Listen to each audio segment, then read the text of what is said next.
Salut, petite intro, j'ai déjà dit dans le précédent podcast, mais du coup le podcast va être régulier normalement. Je sais pas pour combien de temps, mais on va sortir un épisode de podcast, je vais sortir un épisode de podcast une fois toutes les 2 semaines le lundi à 8h du matin. Donc voilà, vous pouvez activer la cloche, vous abonner si vous voulez être notifié. Le prochain podcast va être plus ou moins lié, on va dire, à ce podcast-là, dans le sens où la personne que je reçois aujourd'hui est un des professeurs que j'ai eu en formation de BPGEPS, haltérophilie et musculation. On n'a pas beaucoup parlé de ça parce que sur sa demande, il avait envie de parler un peu d'autre chose pour se changer la tête.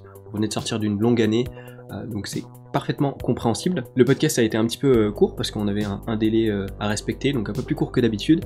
Le prochain podcast, comme j'ai dit, du coup parlera un petit peu plus du BPGEPS, haltérophilie et musculation. On parlera aussi un petit peu de STAPS. Si jamais c'est quelque chose qui vous intéresse, du coup ces formations pour devenir coach sportif, ou alors mon expérience et l'expérience d'autres élèves qu'on a eu dans la formation par rapport à cette formation, n'hésitez pas à vous abonner.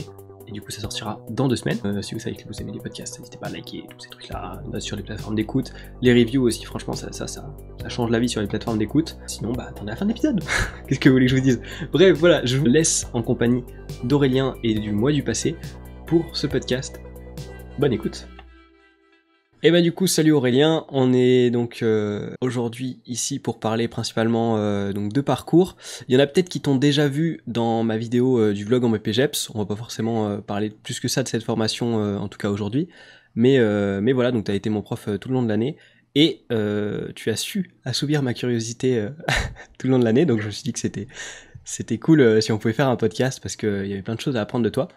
Ton domaine de prédilection du coup c'est le parcours, est-ce que c'est le premier sport que tu as commencé un petit peu à coacher, ou est-ce que tu t'es fait un peu la main sur d'autres trucs d'abord? Alors, bonjour à tous d'abord. Ouais, Euh, j'ai eu une toute petite expérience de coaching, mais en arts martiaux. J'ai fait, ok. juste avant de faire du parcours, un petit peu en parallèle où j'ai commencé, donc j'ai commencé vers 18 ans. J'ai fait un an très intensif d'arts martiaux, sur du taekwondo et de l'apkido, des arts martiaux coréens. Et j'avais commencé un tout petit peu à encadrer. Il y avait un peu l'idée de dire, je vais peut-être devenir bénévole dans l'association dans les années qui viennent. Et ça s'est pas fait parce que j'ai déménagé. Et puis en fait, quand j'ai déménagé du coup à l'époque de Toulon pour venir à Grenoble, et Grenoble, je suis tombé sur l'asso qui venait de se créer, qui était une jeune asso. Et au départ, j'ai commencé à bouger avec eux. Puis en fait, j'ai ramené un petit peu mon grain de sel, notamment des arts martiaux, à dire attendez, vous faites votre roulade de telle manière. Moi, la roulade pour amortir, on me l'a appris comme ça, et ça a l'air plus Mmh. efficace. Et c'est comme ça que j'ai commencé sur un truc très spécifique que je maîtrisais déjà, qui était la roulade, pas sur tous les moments de parcours. Et en fait, petit à petit, le côté échange-partage, un petit peu le côté open source qu'on pouvait avoir au tout début quand on était un petit groupe m'a vraiment plu. Et puis de partage en partage, je me suis retrouvé à coacher de plus en plus du parcours auprès des nouveaux qui disaient mais ça a l'air bien votre sport, j'ai envie de commencer. Sauf que j'ai peur, sauf que je sais pas faire, sauf que ça a commencé comme ça. Mmh. Un peu. Ah ouais, l'appréhension c'est toujours... Moi c'est ce qui m'a retenu de faire pas mal de sport, hein, je vais pas te mentir. Ouais. C'est clair que... Ouais. Après, Et ouais. moi, je suis très peu sur le principe.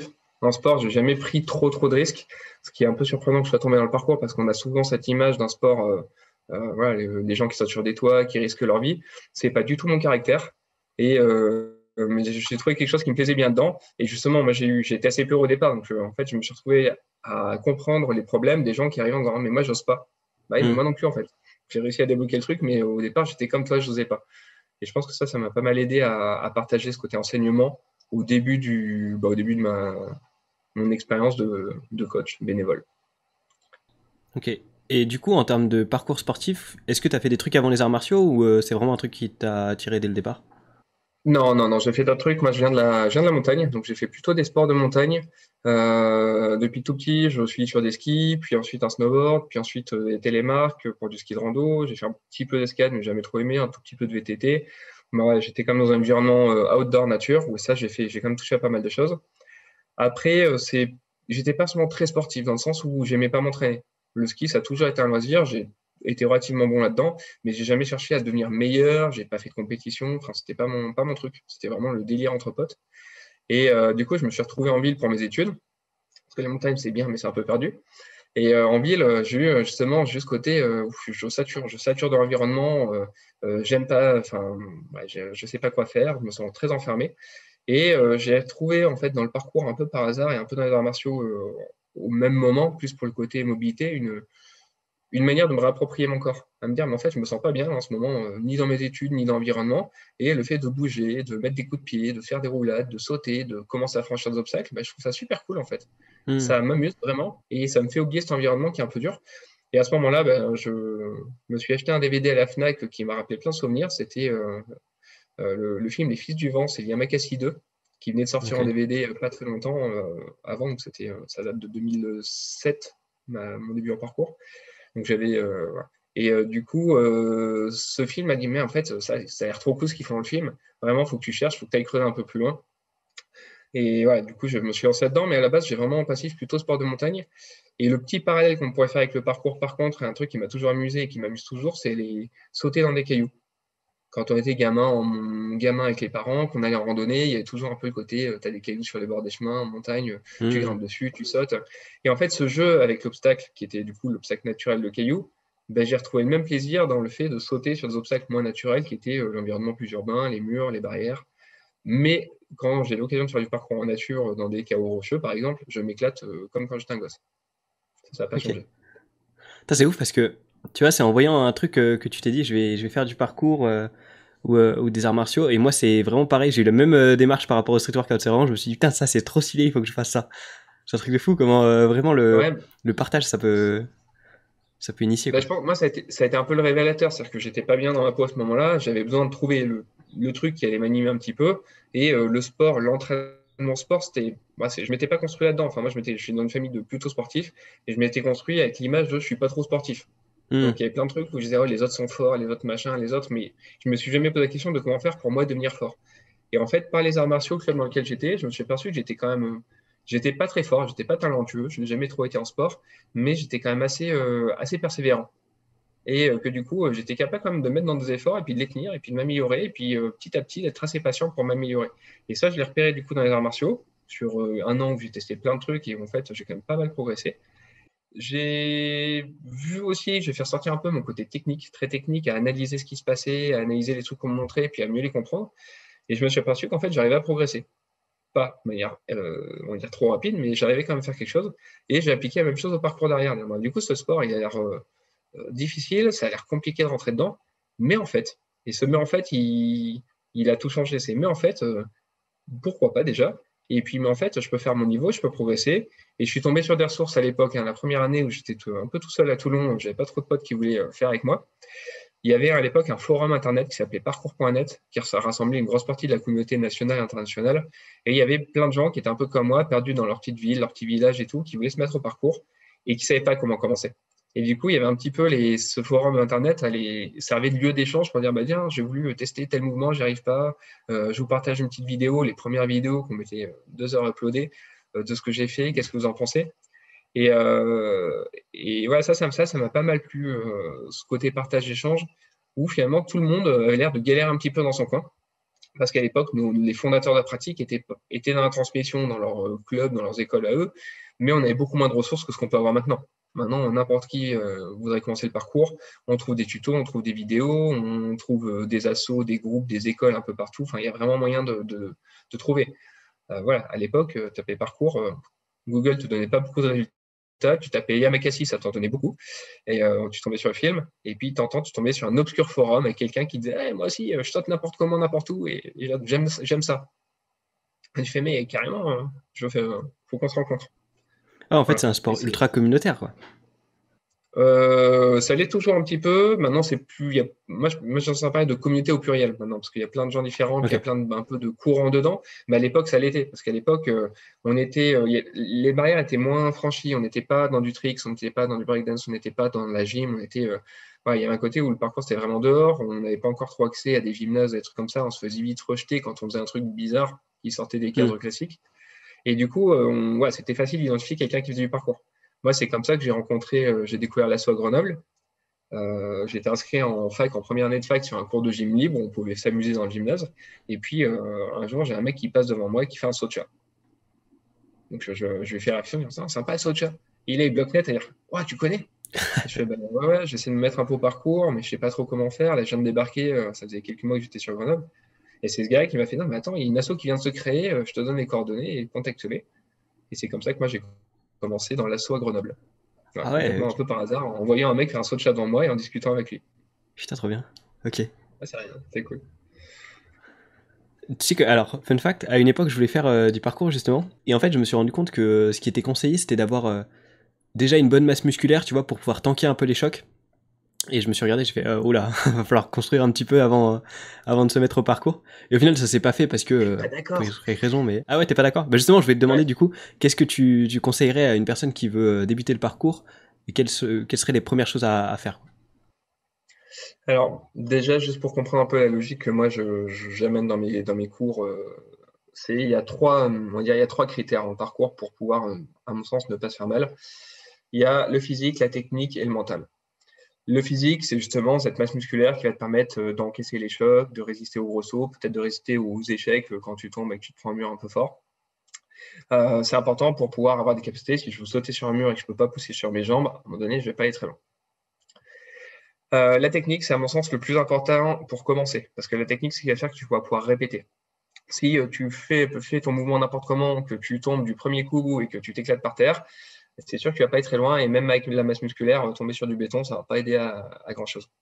Donc la technique, elle est fondamentale pour essayer de comprendre ce qui se passe, comprendre ce qu'on peut anticiper, ce qu'on ne peut pas anticiper, et puis justement réduire les chocs. On a quelques études qui ont été faites où ils se sont aperçus que la technique d'amorti du parcours est bien plus efficace que les techniques d'amorti plus classiques, comme on pourrait voir en volley ou en basketball, par exemple, où c'est une technique où on a généralement l'avant du pied qui se pose et puis le talon qui déroule au sol. Nous, par contre, on a un amorti qui reste vraiment sur l'avant. Et le talon ne se pose pas. Et s'il y a trop d'élan ou trop d'efforts, de cet amorti sur l'avant-pied se transforme en pose des mains au sol ou en roulade derrière. En quoi? Et En ça, en fait, pose? c'est super. En pose des mains au Pose sol? des mains au sol. Ok. Ouais. C'est pied d'abord, main après, comme si on voulait faire une sorte de marche à quatre pattes, de quadrupédie. Et puis, s'il y a encore trop d'élan, on peut enlever les mains, plier les bras et aller chercher une roulade. Et en fait, cet amorti, il est vital parce que ce qu'on va faire, c'est sauter. Donc, à chaque fin de saut, il va falloir amortir. Et du coup, tant que je ne sais pas amortir, je risque de déraper, de glisser, de tomber de mon obstacle. Je vais prendre 2 fois plus d'impact que ce qu'il faudrait et je vais me fatiguer plus vite. Donc, c'est la technique, à mon sens, c'est le principal pour les débutants. Et le troisième élément, le mental, c'est pas le mental dans le sens je coupe le cerveau et je suis capable de me lancer n'importe comment. Ça, de temps en temps, c'est intéressant de savoir le faire. Mais le mental, c'est plus justement cette capacité à déterminer son état de forme. Est-ce que je suis en forme ou pas? Est-ce que c'est un moment que je connais ou pas? Est-ce que je me sens de le faire aujourd'hui ou pas? Est-ce qu'il n'y a pas des choses à travailler? Ça, c'est plus dur quand on est débutant parce qu'on ne se rend pas toujours compte que on a beaucoup de jeunes qui commencent, parce que c'est comme un sport assez jeune, qui commencent le parcours en disant ouais, c'est trop cool, c'est trop fun, je veux sauter n'importe où, n'importe comment. Et du coup, ce mental, il est un petit peu en mode roue libre, je fais n'importe quoi. Et en fait, quand on rentre un peu plus dans la communauté, dans les gens qui en font depuis plusieurs années, c'est généralement quand même des gens qui sont très posés dans leur tête. Hmm. C'est comme dans pas mal de sports extrêmes, en fait. Dans les sports extrêmes, il y a quand même pas mal de gens qui sont très bons, qui sont pas si fous que ça, et qui sont capables de faire la part des choses entre ce dont ils sont capables, réellement, et la tentation, l'envie, l'environnement autour d'eux. Ouais, donc pour commencer, surtout de la technique, à mon sens, c'est le plus important. Et après, en fait, la masse musculaire, soit tu vas la construire parce que tu vas faire de la muscu à côté, du street, d'autres pratiques, soit petit à petit, quand tu commences tranquillement, le fait de répéter les mouvements, ça va déjà être un travail musculaire. Un saut, c'est un squat sauté avec une réception, s'il est bien amorti, c'est un squat en excentrique. Donc il y a un gros travail au niveau des quadriceps, des fessiers, un peu du dos. Ouais. Chaque mouvement en soi va devenir un mouvement de renfort pour un débutant. Hmm. C'est du poids de corps. Pour le coup, le parallèle avec le street est assez flagrant. Et du coup, en final, le mental, c'est presque plus de la connaissance de soi et de la lucidité face à son environnement. Ouais. Ouais, Moi, ok. j'avais un terme qu'un copain avait utilisé il y a quelques années qui m'a marqué, c'était de la sérénité. C'est qu'en fait, ce qui te permettait de débloquer un saut, c'était de débloquer surtout des sauts et de progresser. C'était le fait de trouver un instant où tu étais serein. Et si tu étais serein, finalement, c'est qu'il y avait une adéquation entre les trois critères dont j'ai parlé. Si tu as deux des critères, généralement, tu peux quand même un peu passer ton mouvement et ça passe un peu plus à l'arrache. Par contre, si tu n'as qu'un critère sur les trois, voilà, il y a des chances qu'il y ait un élément qui foire. Si tu n'as que du physique, mais que tu arrives comme une brute sur une barrière, tu vas glisser, tu vas tomber. Tu vas peut-être mal jauger le saut parce que tu n'auras pas le mental pour savoir si c'est trop petit, trop long, trop loin, trop dangereux. Si tu n'as que le mental, tu n'encaisseras pas le saut que tu vas faire ou tu vas arriver n'importe comment. Si tu n'as que la technique, tu pourras faire des petits sauts, mais il y a des chances que ça te bloque dès que tu sois sur de l'enchaînement, sur de la répétition, avec un côté physique, cardiovasculaire qui va entrer en ligne de compte. Donc en fait, ce qui est important, c'est d'avoir une certaine homogénéité entre ces trois-là, et avec le mental qui du coup vient un petit peu contrôler les deux autres éléments qui sont la technique et le physique. Ok. Voilà. C'est priori ce que j'essaie moi de partager et qui fonctionne pas si mal dans l'ensemble. Et comment, alors là, je vais te poser une question qui va vraiment peut-être me servir dans la vraie vie. Euh, Comment tu déconstruis un peu l'appréhension d'un saut? Parce que moi, j'ai vraiment, alors je suis une flippette énorme et en plus j'ai la peur du vide, donc ça m'aide pas. Mais des fois, on va Ouais. avec des potes, tu vois, dans des lacs, faire des sauts à 3 mètres de haut. Je suis terrifié, vraiment. Alors qu'il y a de l'eau en bas, tu vois. C'est pas comme Ouais. si je devais faire une roulade, mais juste un saut comme ça, genre à pieds joints, tu vois, debout, je galère. Mm. Et ben alors apprends à faire un saut sur béton de 3 mètres de haut et puis comme ça le saut dans le lac te fera beaucoup moins peur. Vu comme ça. Non, c'est ben, comme beaucoup, on voit le saut directement, le gros saut, mais en fait, à ton saut, avant de le faire à 3 mètres de haut, il faut peut-être le faire à 1 mètre puis à 2 mètres. C'est tout Mhm. bête, c'est déconstruire pour refaire un certain niveau. En muscu, c'est pareil, il y a toujours ce côté, je vais pas mettre très lourd sur une barre si je sais pas de quoi je suis capable. Donc, en fait, en parcours, on va faire pareil, on va décomposer. Et c'est ça qui peut paraître bizarre, c'est que décomposer, ça rend la pratique des fois ridicule. Les gens ne se rendent pas compte, on a un exercice de renforcement qu'on utilise assez souvent, qui est de la quadrupédie, de la marche à quatre pattes.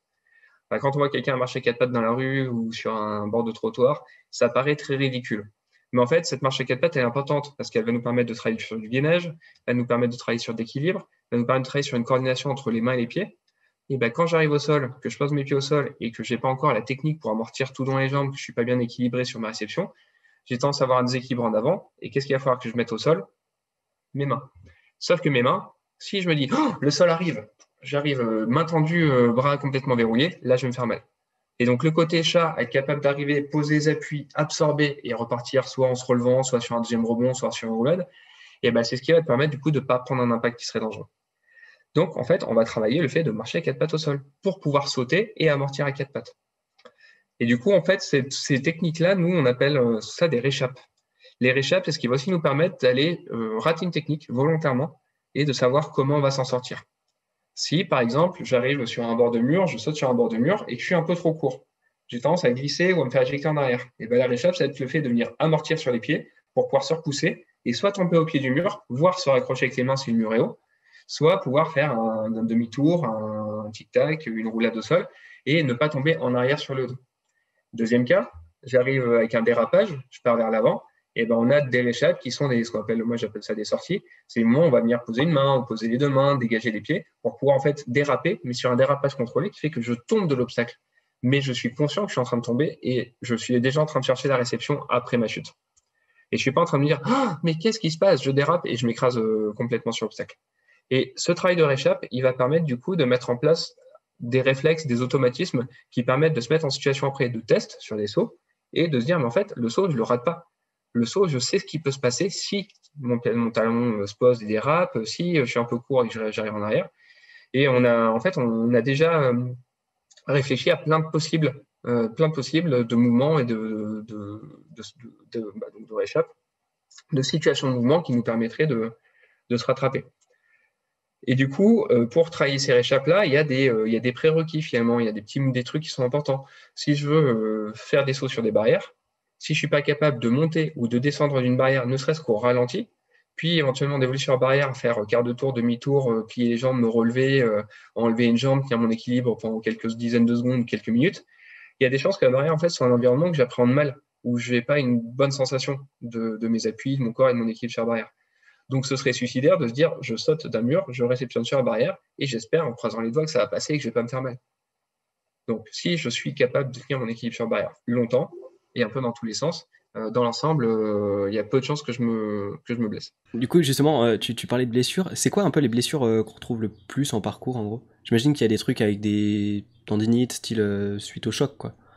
Ouais, alors le principal traumatisme qu'on a priori, c'est une étude qui a quelques années, mais c'était des membres inférieurs, donc c'est quasiment exclusivement ou principalement sur les jambes, et c'est cheville en grande partie, donc c'est entorse de cheville, parce que bon, on a le pied qui se met dans des positions des fois pas correctes et qui prend un maximum d'impact.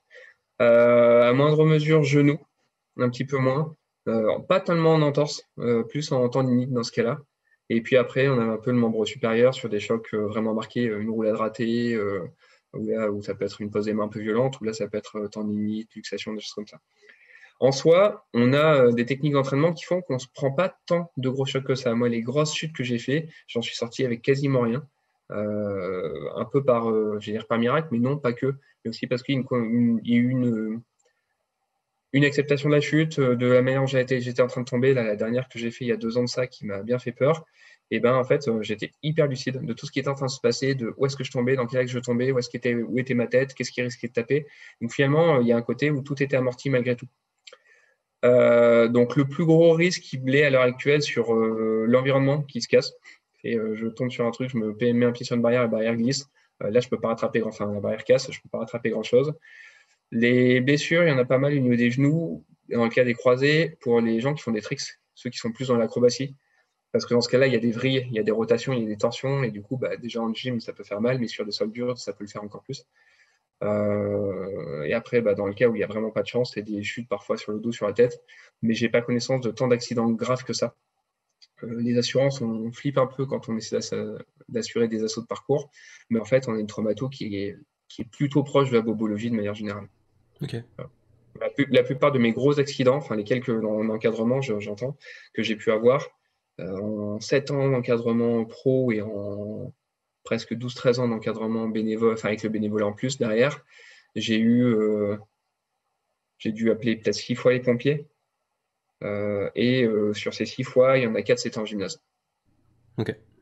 Ouais. Autant dire que c'est pas si marqué que ça et que le reste du temps, c'est vraiment des petites blessures. C'était à chaque fois le même gymnaste? Non. Ok.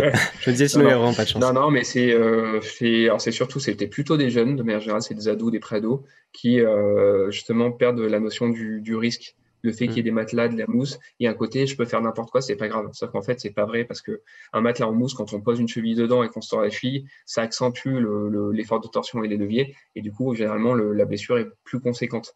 On tente des trucs plus dangereux, plus engagés quand on a un matelas que quand on n'en a pas. Et l'une des approches de la pratique en parcours qui limite grandement les blessures, c'est le fait de ne pas mettre de protection, ni casque, ni gants, ni chevillère, ni coudière, ni matelas autant que possible, pour vraiment dire, mais de toute façon, si je le sens pas, à nouveau, ce mental-là, dans mes 3 critères, il est en train de me faire réfléchir, il y a peut-être une raison, il y a peut-être une vraie raison, je suis peut-être pas encore assez fort, j'ai peut-être pas assez de technique, mais c'est peut-être pas le moment de faire mon saut. Et du coup, il y a cette lucidité-là dans la pratique qui est hyper importante et qui jusqu'à maintenant, a quand même plutôt bien marché et évite aux gens de se faire mal. Et même avec des publics, moi dans les groupes que j'encadre assez jeunes, ça marche. Dès qu'on enlève les tapis, globalement, les gens, toute tranche d'âge confondue, se calment assez vite. Alors que dès qu'il y a le moindre tapis, notamment pour les enfants ou les pré-ados ou les ados, c'est génial, je peux faire n'importe quoi, je tente n'importe comment. Ok. Est-ce que ça t'arrive de travailler avec justement des matelas ou des trucs en mousse comme tu disais, là où tu as rencontré par exemple la personne, tu m'avais dit que c'était à la gym, non? Un truc comme ça? Dans Ouais. une salle de gym? Ouais. Ouais, mais alors, à l'époque, justement, moi, je commençais tout seul, donc je cherchais un petit peu, je savais pas trop comment faire. C'était vraiment un début. Maintenant, si je devais conseiller le moi de l'époque, je dirais, mais non, fais de l'extérieur. En fait, j'ai progressé très vite en extérieur. Quand je suis allé en extérieur, c'est l'extérieur qui m'a vraiment pris. Le gymnase, c'est une fausse bonne idée. Il existe ce qu'on appelle les parcours parcs, qui sont des zones en dur pour pouvoir faire du parcours. Ça commence à se développer, il n'y en a pas de partout malheureusement encore, mais c'est quand même plutôt sur du dur. Donc il y a quand même toujours cette notion d'amorti, cette notion de si je tape ma main sur le mur un peu fort, je m'arrache un peu la main, je peux me faire mal. Donc il faut que je fasse attention à ce que je fais. En gymnase, on a moins ce problème-là. Et du coup, en gymnase, de manière générale, ça permet de se lancer, de faire un peu n'importe quoi. Et moi, je compte plus les exemples de gens qui me disaient oui, mais je comprends pas, j'ai débloqué mon saut de chat. Le saut de chat, c'est la technique où on met les mains en avant et puis on passe, on groupe le corps et on passe un obstacle avec les jambes entre les mains. J'ai débloqué le saut de chat en gymnase, mais dès que j'arrive dehors, j'ai peur. Dès qu'il y a un mur, j'ai peur. Sur barrière, j'ai peur. Bah oui, mais parce qu'en fait, le gymnase, tu te dis que tu peux tomber et que c'est pas grave. Et du coup, il n'y a pas le travail mental de qu'est-ce que je dois faire, comment je me place, comment je réchappe de ce saut de chat aussi si je me foire. Et pour moi, le gymnase, c'est un bon outil pour les pratiquants plutôt intermédiaires à avancés, qui ont déjà des bases, qui savent ce qu'ils font pour aller progresser sur des techniques de plus en plus complexes. Et pour pouvoir s'amuser aussi et éventuellement lancer des trucs un peu à l'arrache. Mais surtout pas pour les débutants ou les gens qui commencent, parce que justement, c'est contre-productif et ça n'amène pas tellement de bons réflexes et une approche sensée, à mon avis. Okay. Du côté, j'ai pas peur, donc j'y vais. Et ça, Okay. c'est en parcours, ça passe pas trop, quoi. Tout à l'heure, tu as parlé aussi d'une chute que tu as pu faire il y a 2 ans, il me semble. Est-ce que tu as eu des chutes vraiment qui t'ont fait extrêmement peur et que après tu as eu vraiment du mal à te remettre à la pratique parce que tu t'es dit ok là il faut que je fasse une pause ou Bah, celle-là. Ouais. Celle-là, c'était la plus révélatrice. Non, globalement, j'en ai pas eu beaucoup parce que je suis quand même assez prudent dans ce que je fais. Mais j'ai eu cette chute-là qui était particulièrement violente où en fait, c'est le mental qui était plus là. Enfin, c'est une période de ma vie où je n'étais pas se montrer très bien et du coup, j'étais pas si serein et si lucide que ça. Et j'ai enchaîné des mouvements qui étaient un enchaînement que j'ai travaillé sur une après-midi. Et il y a un moment donné où, au moment où je me lance en l'air, je me rends compte que j'ai fait une erreur technique. Enfin, je la vois venir. Ah, tiens, tu as sauté un peu trop à droite. Le rocher, c'était en nature. Le rocher sur lequel tu sautes, bah, c'est incliné. Du coup, tu vas avoir le pied qui va chasser sur le côté quand tu vas partir. Tu risques de basculer sur le côté, voire en arrière. Et en arrière, il y avait un trou avec d'autres cailloux et puis une petite cascade. Ça, c'est le truc qui m'a sauvé. Et je suis tombé assez fort quand même. J'ai pris un gros choc sur la réception parce que ça n'a pas loupé. Les pieds ont glissé. Je me suis à moitié écrasé sur ma zone de réception. Et ensuite, j'ai basculé dans le vide. Et il y a une suspicion de enfin, de deux blessures. On pense à une fracture dans le poignet et puis à peut-être un ménisque ou un croisé en parallèle. Puis en fait, rien. Et j'ai passé 3 semaines de plâtre d'attelle en attendant mes examens, et puis rien du tout. Une tendinite au poignet un petit peu qui est partie en 2-3 mois, et puis voilà. Et après cette blessure-là, là, je me suis dit, là quand même, enfin, je suis tombé sur le dos sur des cailloux, que j'ai vraiment encaissé tout mou, comme un chewing-gum. Et je me suis dit, mais là, celle-là était vraiment dangereuse. Elle était quand même, enfin, si j'avais été un peu raide à me crisper, me cassais le dos en deux. Et bah, il se trouve que ça m'a quand même pas mal fait réfléchir parce que j'ai 2 enfants et que j'ai pas envie de les laisser avec un père qui est incapable de plus rien faire de sa vie ou qui est plus là. Donc ça a pas mal changé mon orientation de pratique à me dire, mais là attends, attention, parce que là tu t'es fait avoir, tu l'as pas vu venir, tu pensais, tu t'es reposé sur ton expérience, mais en ce moment, bah, dans ta vie, tu vois, le mental est pas complètement comme avant. Donc peut-être qu'il faut que tu sois prudent. Et j'ai repris très très doucement. Voilà, et du coup, je me suis méfié un peu au départ, j'ai vraiment retesté, et puis maintenant, du coup, je fais un peu plus gaffe à me dire, mais rappelle-toi, là, comme tu t'étais fait mal. Hmm. Et tu vois, bah là, cet après-midi, là, au moment où on enregistre la vidéo, je vais aller sur le lieu où moi, je me suis justement tombé il y a 2 ans, et a priori, je vais pas bouger. Je vais y aller sans bouger. Je sens que je pense que j'ai un peu d'appréhension, et puis il y a peut-être un peu de fierté qui me dirait, bah, tiens, tu peux peut-être retenter le saut que tu avais raté, mais en fait, c'est une période où j'ai pas envie de ça. Donc, je vais y aller pour profiter de la rivière, pour profiter des copains, et bon, je pense que je vais pas dû bouger du tout, j'ai rien à me prouver là-bas. Hmm.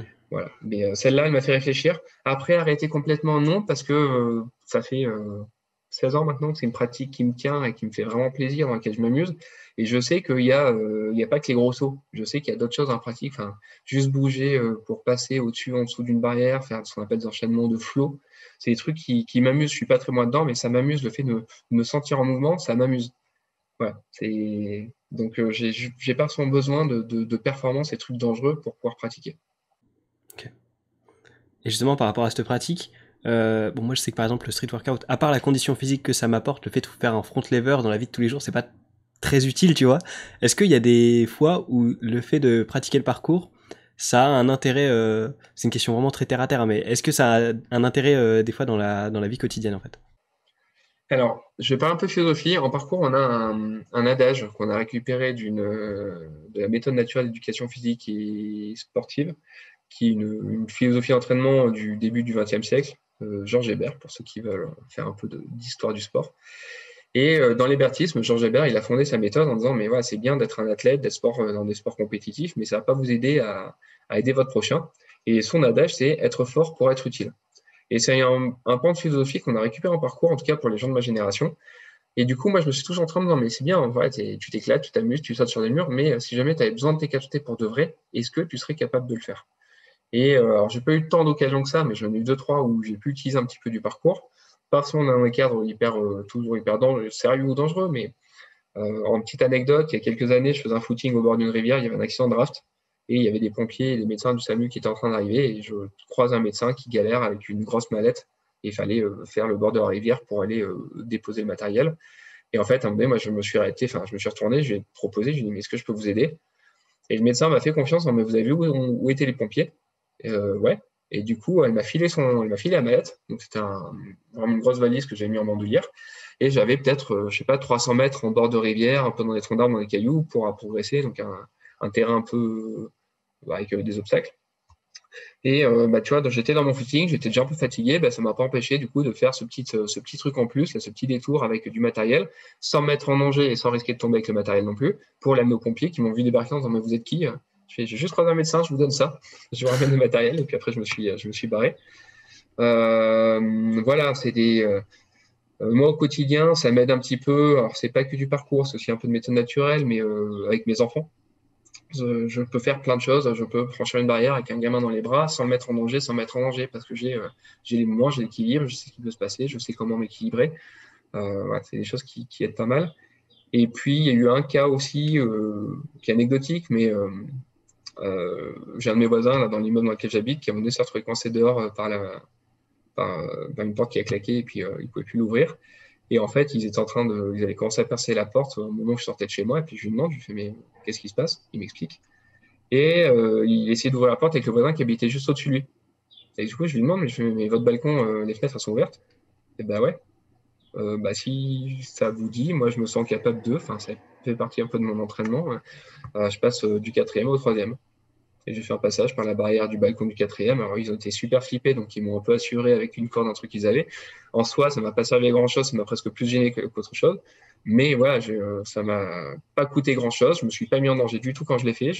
Alors, j'ai pas fait un gros saut, hein. J'ai fait vraiment une dizaine d'escalades tranquille pour après aller ouvrir. Mais cette appréhension du risque que je travaille en entraînement, le fait d'être capable de m'équilibrer, fait que me mettre au bord d'une barrière de 4 étages, même en ayant, moi, j'ai un peu le vertige, bah, je suis capable de me concentrer, de me dire, mais ça, je le fais, et je suis capable d'en maîtriser les éléments et de ne pas me mettre en danger. Voilà.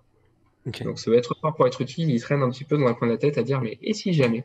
Ouais, ça t'ouvre Et des si jamais je opportunités. devais. Enfin, Ouais. tu vois plus d'opportunités. Donc du coup, ouais, t'as au final un transfert de tes qualités physiques en fait dans la vie de tous les jours avec certaines opportunités qui se libèrent. Je me demandais aussi, est-ce que du coup, dans tes pratiques passées, t'as vu qu'il y avait des choses qui t'avaient facilité un peu ce que t'as fait en parcours? Par exemple, en arts martiaux, je pense à la façon de chuter. Est-ce qu'elle est exactement la même déjà? Est-ce que c'est vraiment la même ou est-ce qu'il y a des petites subtilités? Alors, pour les chutes, moi, l'apkido que j'ai fait, hein, qui est un art martial coréen qui se rapproche un peu de l'aïkido, il y a un gros travail de chute.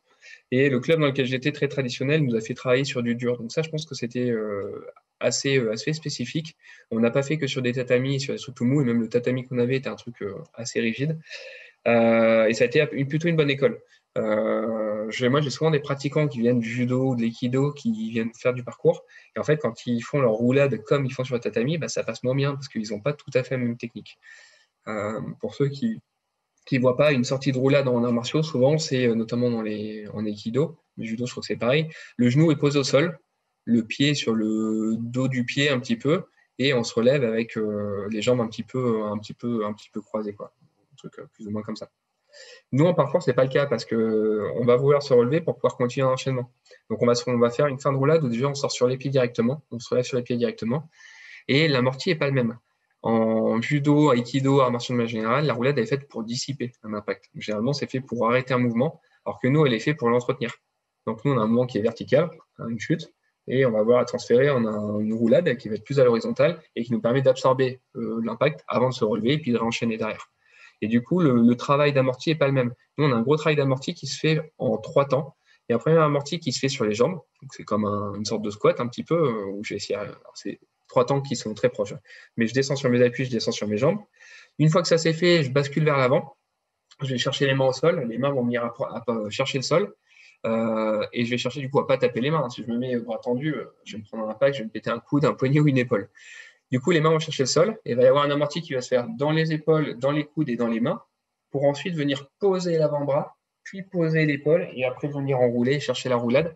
Et la roulade, elle est quasiment plongée. C'est pas un truc où je m'écrase et je me laisse tomber. Plus le saut sera gros, plus il va falloir la pousser en avant pour pas s'écraser sur place. Donc, c'est des moments qui sont. Ouais, il y a énormément de timing dans cette roulade-là. Et ça, c'est quelque chose dont on n'a pas besoin quand on travaille sur tatami ou qu'on n'a pas cette notion de gros saut.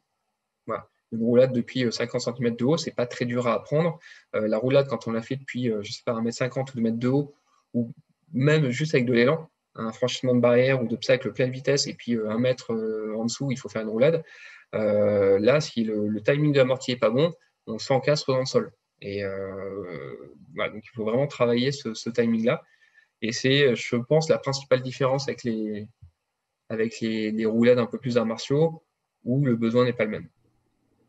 Mais ça se retravaille. Ça donne des bases quand même. Quelqu'un qui a déjà surroulé en arts martiaux, après on peut modifier la technique plus facilement que quelqu'un qui n'a jamais fait de roulade ou qui vient d'un passif purement gym, qui a l'habitude de rouler dans l'axe Et du coup, nous, en plein sur la colonne, ce qui est le truc qu'on veut éviter.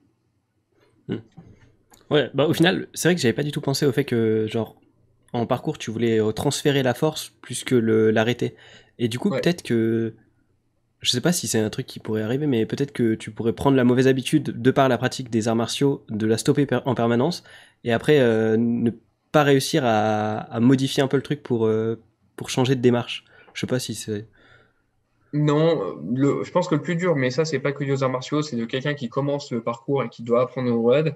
Bah, généralement, c'est le fait de passer sur du dur, vraiment sur du béton, sur des sols où il y a du gravier. Enfin, il y a un côté où il y a une appréhension. Et en fait, la WOD, c'est un peu spécifique parce qu'il faut être à la fois très mou et très rigide. C'est juste qu'il faut pas être tout au même moment. Il y a une phase d'amorti où on est assez tonique et puis on va se ramollir un petit peu. Puis après, il y a cette phase où on pose les mains au sol, où là, on va se rigidifier un petit peu pour se projeter en avant. Au moment où on roule, il faut être en boule, il faut être un petit peu rigide, mais pas trop. Et puis sur la sortie, il faut être assez souple. Et c'est plein de petits trucs qui se passent en laps de temps très court. Sauf que quelqu'un qui commence, généralement, quand on propose à quelqu'un de faire une roulade sur du béton, la première chose qu'on va voir, c'est pas envie. Et en fait, cette appréhension de la roulade sur un sol dur, en grande partie, cause le problème. Et que tu fasses des arts martiaux ou pas. Donc si tu t'habitues à ta roulade sur tatami ou si tu t'habitues à pas de roulade du tout, en fait, le problème sera le même, c'est que quand je vais te proposer un sol dur et du béton, aïe, mais ça fait mal. Mais en fait, non, on va jouer avec ce sol. Et on a un jeu en parcours qui est assez marrant et qui travaille un peu ça, c'est ce qu'on appelle le traceur toujours prêt. C'est l'équivalent du Jacadi. Et le traceur toujours prêt, c'est un truc qu'on faisait plutôt sur des rassemblements. Il y en a un qui lance traceur toujours prêt en criant pour que tout le monde l'entende. Et il va dire un ordre. Et l'ordre, généralement, les deux classiques, c'est en haut. Donc, il faut trouver un endroit sur lequel grimper le plus vite possible, quel que soit l'environnement dans lequel on est, ou roulade. Et ça peut amener à des trucs très cocasses de je suis en train de lire mon environnement, là je suis dans mon appartement, où est-ce que je peux faire une roulade sans taper des meubles, sans me prendre un truc sur la tête. Donc il va falloir réfléchir où, comment, très vite, sans perturber l'environnement et les passants qui seraient autour, mes potes qui vont faire des roulades en même temps si on est très nombreux. Donc ça a tout un travail de réactivité, de lecture d'environnement. Et en fait, ce traceur toujours prêt, on se rend compte que même des gens qui ne sont pas très forts en roulade, quand ils le font, le fait de ne pas réfléchir parce qu'ils sont dans le stress de faut que je le fasse vite, normalement il y a un gage pour celui qui fait en arrière, et ben, ils font des meilleures roulades que quand on est en situation technique, d'apprentissage, où il y a un côté faut que je fasse bien, et en faisant bien, en voulant faire bien, il y a un côté hyper rigide, hyper crispé. Voilà. Donc, c'est paradoxal, hein, mais faut réussir à se détendre, alors que c'est un moment où, d'un autre côté, il faut être assez rigide dedans. Mais ça s'apprend, c'est comme tout, il y a des éducatifs, on prend le temps, on décompose. Faut pas en faire trop d'un coup, parce que sinon, ça mène à des fois à des appréhensions, à des douleurs qui peuvent perdurer en disant ouais, je me suis fait mal sur une session, maintenant j'ai peur. Et du coup, cette peur-là, elle est dure à déconstruire derrière. Ok. Ouais. Bah du coup, j'allais te poser une question, mais t'as complètement anticipé dessus. Je voulais te demander du coup quel était peut-être le plus gros problème, la plus grosse difficulté à laquelle tu peux faire face en coachant une personne qui veut se mettre au parcours. Donc peut-être du coup ce passage au béton. Et quels sont les outils du coup que tu peux mettre en place pour résoudre ce problème-là? Tu nous as parlé du coup Alors, de ça. Est-ce qu'il y a d'autres trucs qui te viennent en tête? ouais, non, le plus gros problème pour moi, de manière générale, c'est les idées reçues. Ok. C'est que généralement, on a énormément de gens qui arrivent dans le parcours avec des idées reçues, avec une préconception de ce qu'est la pratique, généralement qui est liée à ce qui les a motivés pour venir. Est-ce que ça a été vu dans un film, dans un jeu vidéo? Est-ce que c'est des vidéos sur YouTube, Instagram ou autre? Et entre la réalité d'un entraînement et les performances qu'on va voir dans les films ou les performances que vont sortir les meilleurs mondiaux, et ben en fait, c'est extrêmement différent. Et des choses qui passent très faciles pour des gens très forts sont impossibles à faire pour la majorité des pratiquants. Et du coup, quand on va apprendre à quelqu'un à dire, mais tiens, pour apprendre à sauter et amortir, il faut que je t'apprenne à faire une roulade sur béton. Déjà, ça, c'est un truc qui fait un peu peur. Mais du coup, si tu ne sais pas faire de roulade, il faut amortir soit sur les pieds, mais tu n'as pas encore de physique, soit sur les pieds et les mains. Donc, on va marcher à quatre pattes. Là, je reviens sur ma quadrupédie. Et généralement, ce côté, ouais, mais moi, je suis venu pour sauter, je suis venu pour apprendre des trucs fun, pas pour marcher à quatre pattes. Bah ouais, mais en même temps, ça fait partie du truc qui va te permettre de le faire derrière, justement, le truc fun. C'est un prérequis, c'est une gamme comme on pourrait avoir dans de l'athlétisme, par exemple. C'est le truc de base. Et enfin, ouais, c'est comme en arts martiaux, si on dit, moi, je veux combattre, mais je sais pas donner un coup de poing.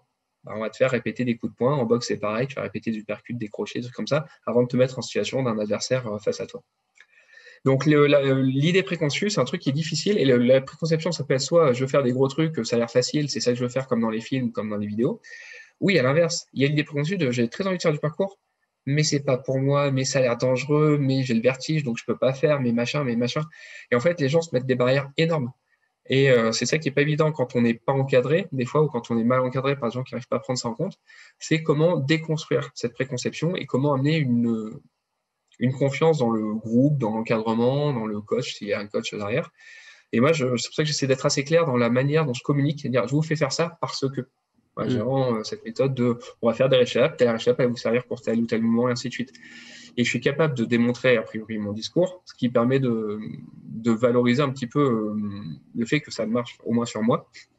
Ça ne vaut pas grand-chose en réalité, mais c'est toujours quelque chose d'impressionnant pour un débutant qui dit en fait, l'animateur, l'encadrant, le coach, il a l'air de savoir de quoi il parle.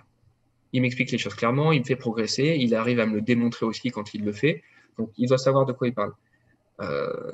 Si j'ai pas ça, si j'arrive dans un crew ou un groupe de potes qui dit vas-y, viens t'entraîner avec nous, c'est trop cool, et que ces gens-là sont pas capables de prendre en compte mes peurs et mes craintes, il y a de très fortes chances qu'effectivement ça passe pas et que je sois dans l'idée de m'y font n'importe quoi, ils maîtrisent pas, ils vont pas pouvoir m'apprendre, moi je vais me faire mal et que ça freine énormément la progression. Donc moi je suis un des trucs à faire généralement quand tu as quelqu'un qui a peur, c'est lui apprendre à avoir moins peur, et quand quelqu'un n'a pas peur, on va faire des trucs inconscients, c'est lui apprendre à avoir un peu peur. On va essayer de faire une moyenne comme ça où les gens se rencontrent à peu près au milieu. Ok. Voilà. Et du coup, aussi, c'est un truc qui peut-être s'étend à plus que le parcours, mais en termes de pédagogie, déjà j'ai trouvé que tu avais des méthodes pédagogiques que je trouvais vachement intéressantes tout au long de l'année. Et tu nous avais cité des petits exemples comme ça des fois. Et justement par rapport à ce truc des fois où la personne elle vient parce qu'elle a vu des trucs fun ou autre et que elle se rend compte qu'en fait l'entraînement il va pas forcément être fun. Quelle est selon toi du coup l'approche qui va être la plus pertinente pour déconstruire ça? Est-ce que tu te places dans une logique un peu d'opposition directement pour essayer de lui faire comprendre qu'elle a tort, ou est-ce que tu essaies je sais pas, peut-être plus de vraiment lui montrer comme tu le disais? Quel est selon toi un peu c'est compliqué comme question. En fait, non, ta pédagogie elle va s'adapter aux gens que tu as en face de toi. Dans un même groupe, tu peux avoir deux profils différents. Il y en a un, il va falloir lui rentrer dedans et lui montrer finalement un petit peu, malheureusement, que tu es plus fort, que tu connais mieux que lui pour qu'il commence à te faire confiance, à t'écouter. Généralement, c'est plutôt les gens qui veulent de la performance et qui vont se dire, mais si mon coach me propose pas, si machin ne me propose pas, soit il est rabat-joie, chiant pour pas le dire, soit il sait pas faire, donc il est pas compétent. Donc là, dans ce cas-là, tu es un peu sur de l'opposition et des fois, il faut cadrer un peu les choses. Et moi, typiquement, un des trucs, un des mouvements phares que j'ai à dire, ouais, tu veux progresser en parcours, tu veux faire des trucs un peu dangereux? Ok, et on va bosser la roulade. Ah ouais, mais je sais pas faire. Bah ouais, mais c'est peut-être ça le problème. Ah ouais, mais si, je sais faire la roulade. Non, sur de l'herbe, on va les faire sur du béton. Puis on va en faire 50 par côté. Ah, et ça fait mal aux épaules, ça. Bah oui, parce que ta roulade, elle est pas très bien faite, en fait, et que à chaque mouvement, tu te fais mal. Ou alors ta roulade, je vais te mettre une contrainte, je vais te mettre un mur à gauche, un mur à droite, tu as un couloir de 1 mètre pour la faire. Ah, mais je risque de taper le mur. Ouais, mais donc tu sais pas diriger ta roulade. Donc tu risques de te prendre un obstacle. Et c'est que des choses comme ça où, autour d'un bête mouvement, en fait, on peut trouver des contraintes. Est-ce que tu sais la faire en plongée? Je te mets une barrière devant, est-ce que tu sais passer au-dessus? Ouais, mais il y a du béton derrière, ça va faire mal. Ouais, peut-être. Sauf que si tu glisses sur une barrière et que tu tombes en avant, tu n'auras pas le choix. Donc cette roulade, elle est un peu révélatrice de ce qu'il faudrait maîtriser pour pouvoir après avoir les moyens de ses ambitions et aller chercher des mouvements qui sont plus complexes. Et c'est une petite opposition qui est pas méchante, mais qui permet de faire comprendre que si, il y a quand même des choses à bosser avant d'aller sur des moments plus compliqués. Et sinon, il y a pour l'autre profil ou l'autre versant, c'est plus une mise en confiance. C'est-à-dire qu'il va falloir faire comprendre comment on décompose, comment on met en situation de réussite. Et du coup, pas forcément être trop technique. Il y a un truc que je fais beaucoup, moi, sur les débuts d'année, quand j'ai des groupes que je connais pas, et où notamment j'ai pas mal de débutants ou de gens qui ont une pratique variée, c'est donner des consignes simples, mais pas des techniques. Moi, je fais quasiment pas de cycle pour apprendre un saut de chat avant le milieu d'année dans une année de cours. Parce que le saut de chat, je m'en fous. Ce qui m'intéresse, c'est que les gens soient capables de passer des obstacles de manière correcte, sans se faire mal, sans se mettre en danger, qu'ils aient plusieurs options à leur disposition. Savoir faire le saut de chat, la technique officielle, c'est mieux parce que ça rentre dans ton bagage technique, mais c'est absolument pas vital pour faire du parcours. Voilà, tu peux passer avec un pied de main, juste avec une main, avec une main en pivotant, avec deux mains en pivotant, avec les pieds devant, avec les pieds derrière. Voilà, tout est possible en soi. Et du coup, en termes de pédagogie, il y a deux pédagogies qui s'opposent un petit peu, enfin en tout cas qui se complètent. Il y a tout ce qui est très analytique, on va décomposer le mouvement en plein de petites étapes pour amener le mouvement presque clé en main. C'est-à-dire, tu te places devant l'obstacle, tu mets tes mains largeur d'épaule, tu te baisses sur tes appuis, tu fais une sorte de fente, tu reposes les mains sur l'obstacle, tu pousses sur les jambes, tu pousses fort sur les mains, tu regroupes les joues à la poitrine, tu attends un petit peu et tu tires avec les bras en arrière, ainsi de suite. Et ça peut se faire travailler en faisant plein d'étapes, mais c'est fatigant, ça va pas forcément marcher, et du coup, si tu veux progresser vite, c'est pas toujours très drôle, parce que je te fais pas pratiquer ce que tu voudrais. Ou je peux te mettre en situation de te dire, on est face à un mur, et je vais te demander de pas franchir l'obstacle. Tu vas pas vite. C'est juste la seule contrainte, c'est que tu vas pas trop vite. Puis tu franchis l'obstacle avec que les mains, ou avec que les pieds, ou avec une main à pied, ou avec les pieds mais pas la main gauche. Et je peux te faire tester des trucs. Et tu vas devoir trouver en fonction de toi, de ton passif sportif et de ce que tu connais, des solutions. Il n'y en aura pas une seule, il y aura des solutions, tant qu'elles répondent à ma contrainte de tu dois passer obstacle. Tu ne dois pas prendre d'élan, tu ne dois pas faire de bruit en amortissant, tu ne dois pas sauter potentiellement. Et ça permet d'explorer nos possibilités. Et petit à petit, moi, je peux guider ces contraintes pour t'amener de plus en plus vers ce côté presque saut de chat, où je te ferai faire un saut de chat sans te le dire. Juste parce que je t'ai guidé sur des consignes de tâches, en fait. Je te demande de réaliser une tâche et non pas de répliquer un mouvement. Voilà. Et ça fonctionne bien. Et c'est super intéressant en parcours, parce qu'en parcours, on s'entraîne sur des spots, dans des environnements qui sont variés. Et où du coup, ton saut de chat sur un mur large comme ça sera pas le même que sur une barrière ronde comme ça avec un petit diamètre, ou sur un mur en marbre qui peut glisser et qui est large comme ça. Donc, il va falloir aussi comprendre quelles sont les variations possibles autour d'un seul et même mouvement. Et le fait d'explorer ses propres possibilités, c'est super intéressant pour ça, pour pas te dire, OK, c'est bien, j'ai débloqué le saut de chat sur un mur, sur un spot, et dès que je sors de ça, je ne sais plus faire parce que j'ai peur, que ça m'inquiète et que je suis coincé par mon manque d'expérience, en fait. Ouais, tu cherches de la polyvalence, en fait, dans l'exécution du mouvement. L'adaptation, plutôt. Adaptation, ouais, ok. Juste la capacité d'adaptation, le fait de lire un environnement, c'est un petit peu comme il y a un parallèle avec l'escalade. Le fait d'atterrir dans une falaise, devant une voie, et de dire, mais attends, comment je peux passer, comment je vais me placer. Et autant, il y a des moments, quand on est en salle d'escalade avec les prises bien notées, souvent, il n'y a pas 25 possibilités, on va devoir passer en un certain axe. Par contre, en falaise, les possibilités sont multiples, parce qu'il y a des fissures, il y a des morceaux, il n'y a pas de prise imposée. Et il va falloir du coup trouver un peu plus la possibilité qui, toi, va convenir à ton style de grimpe. Bon, par contre, il y a un peu de ça. C'est trouve ce que toi, tu sais faire. On n'a pas souvent les mêmes facilités. Voilà, moi, je suis très à l'aise, par exemple, sur des mouvements type chien inversé, balancer les jambes devant et mettre les mains derrière. C'est un mouvement qui m'a toujours été très naturel. J'aime beaucoup moins les mouvements plongés, les mouvements type saut de chat, où là, il faut lancer les mains devant et passer le corps après. Je sais faire, mais spontanément, je le fais moins bien. Voilà, donc, on laisse un peu la possibilité à chacun de, tout en travaillant tous les mouvements, mais de trouver un petit peu ce qui va être son mouvement de préférence. Ok. Ouais. Et ça c'est en pédagogie, c'est un truc qui aide vraiment bien et qui surtout permet de laisser un temps d'exploration aux gens où ils bougent, ils pratiquent. Et ils sont pas dans de la contrainte scolaire de tu fais ci, tu fais ça et tu fais que ce que je te demande et de la manière dont je te le demande. Bon, ça marche pas mal. Les jeux, sinon. Dernier élément, c'est les jeux. Okay. Je te parlais du traceur toujours prêt tout à l'heure, mais les jeux, on a le add-on qui fonctionne très bien, qui est un jeu un peu de chorégraphie où on passe, par exemple, si on est deux, je fais un mouvement, tu refais mon mouvement, puis tu en ajoutes un, puis après je repasse, je fais mon mouvement, ton mouvement, et puis j'en rajoute un, et ainsi de suite. C'est un jeu à la fois de mémoire, mais du coup, je suis censé m'adapter à tes mouvements. Donc, moi, j'ai proposé des mouvements qui me plaisent, mais toi, tu as probablement proposé des mouvements auxquels je n'avais pas pensé et qui vont peut-être moins me plaire. Et ça oblige à travailler des trucs qu'on ne ferait pas, parce que pour réaliser la chorégraphie, il faut essayer de faire le mieux possible, le plus proche de la proposition de départ. Voilà, on est très joueur en parcours. Et qu'est-ce qui t'a amené du coup à vouloir enseigner en parcours ? Bonne question. Être fort pour être utile, partager aux autres. Non, je pense que j'ai toujours une volonté de partage, déjà parce que je suis arrivé dans ce côté au petit groupe où d'autres m'ont aidé à progresser. Et du coup, j'ai voulu un peu rendre la monnaie de la pièce dès que je pouvais. Et puis, c'est une pratique qui me plaît en fait. C'est fun. Je trouve ça vraiment fun le parcours. C'est simple. J'ai besoin d'une paire de baskets. Je peux faire ça n'importe où, que ce soit sur une barrière, un muret, un arbre, des cailloux. Et j'ai un peu envie de partager ce côté fun. Donc, quand quelqu'un est intéressé par la pratique, j'ai bien envie de l'aider. Et pas qu'ils disent ouais, ton sport, c'est dangereux, c'est fatigant, c'est pas pour moi. Enfin, justement, j'ai envie de mettre ça de côté. Et j'encadre un petit peu à l'ASSO à Grenoble. J'ai eu l'occasion, lors de ma 3e, 4e année de parcours, de faire un Erasmus en Suède.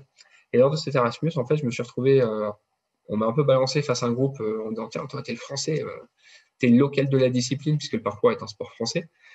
Et du coup, tu sais faire, montre-nous. Et alors, il y a des mecs qui étaient meilleurs que moi dans le groupe. Mais... Donc là, je me suis retrouvé encadré en anglais et pas très à l'aise. Et surtout, l'expérience qui m'a plus marqué, c'est le fait d'avoir eu un groupe de filles. Dans ce groupe-là, il y avait des copines de mecs qui bougeaient déjà, qui, elles, étaient plus faibles physiquement, plus faibles mentalement, qui avaient peur, qui avaient raison d'avoir peur en soi, et qui ne savaient pas comment progresser. Et leurs copains de l'époque ne savaient pas comment les prendre en charge. Et moi, j'ai un petit peu plus de base là-dessus. Et donc, j'ai fait un peu mon petit groupe. Là, j'étais un peu coach du petit groupe féminin de cette association. Et là, j'ai pu vraiment travailler sur la durée à faire progresser avec un groupe où j'avais personne qui avait de facilité. J'avais 5-6 filles, et les 6 avaient des difficultés diverses et variées. Enfin, c'était pas facile, quoi. Et là, je me suis rendu compte que ça me plaisait, et puis que j'étais pas mauvais, en fait, pour prendre en compte les difficultés des autres et les faire progresser.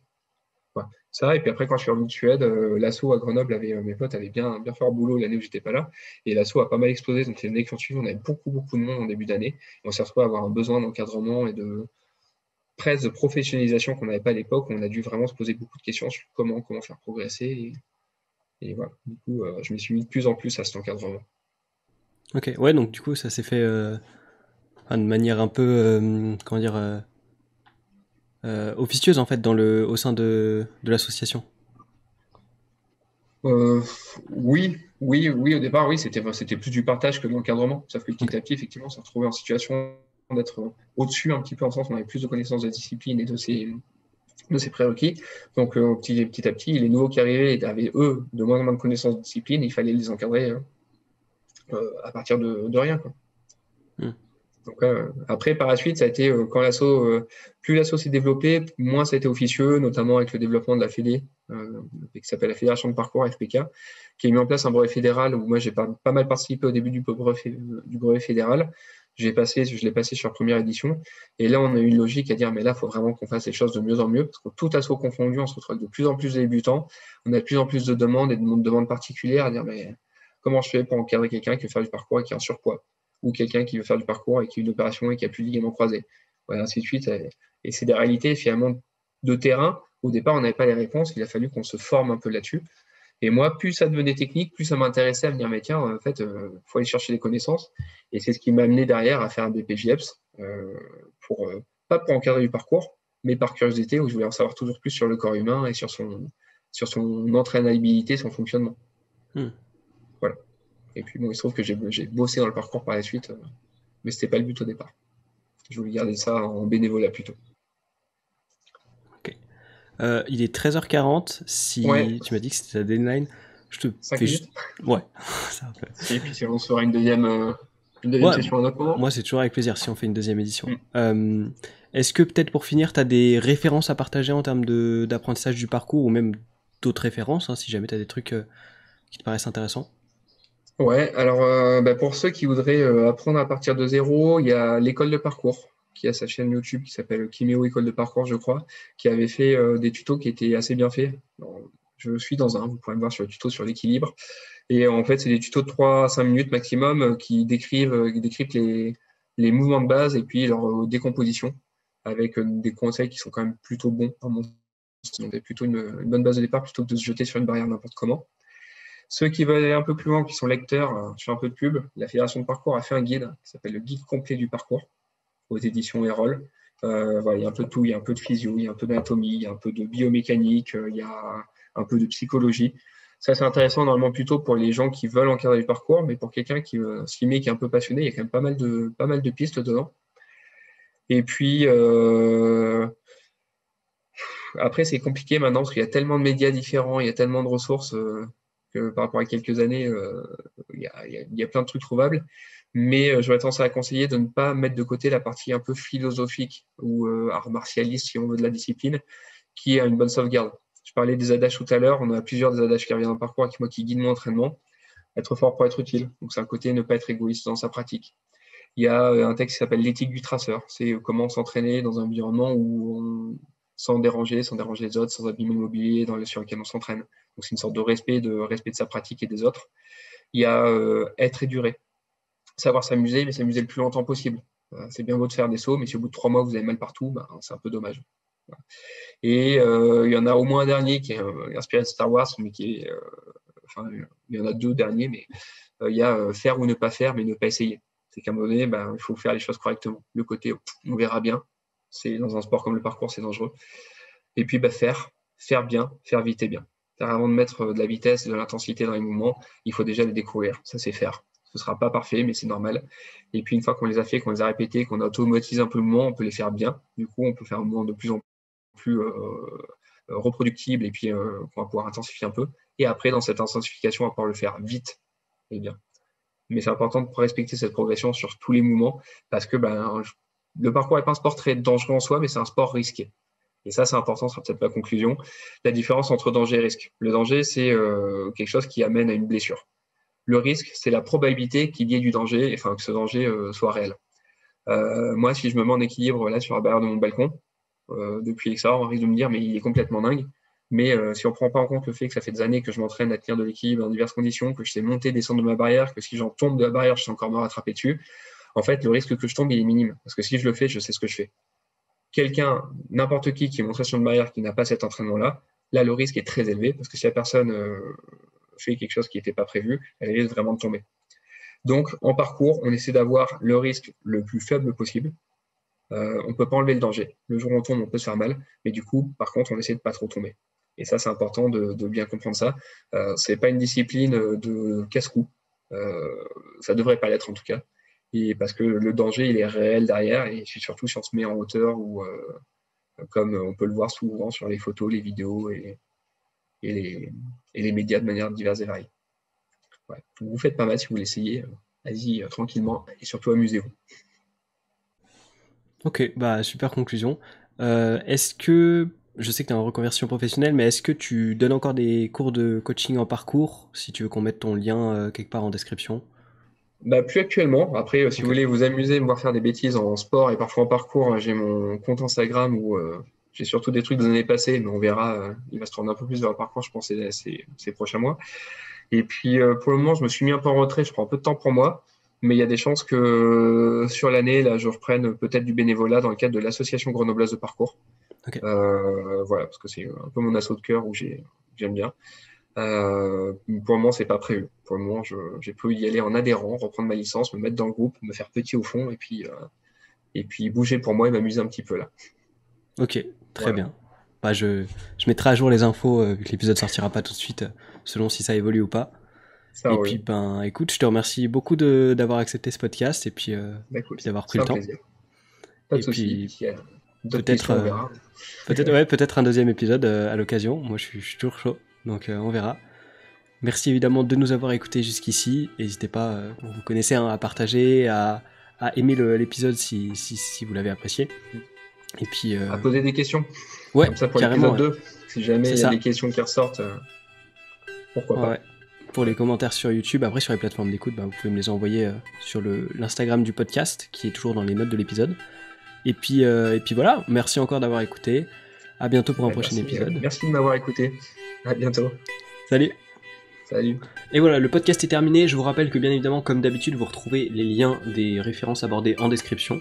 Ça ne change pas. Vous pouvez liker le podcast si vous a plu, le partager éventuellement si vous pensez que ça peut intéresser des gens, la communauté parcours, je pense à eux notamment. Merci encore de m'avoir écouté. On se retrouve dans 2 semaines, lundi à 8h pour un nouvel épisode qui du coup sera lié au BPGEPS, haltérophilie, musculation, au coaching et à STAPS. Donc voilà, ça peut certainement vous intéresser. Si vous avez suivi ce podcast, ça va certainement vous intéresser. Je fais du teasing quoi. Bref, on se retrouve bientôt. À la prochaine. Ciao.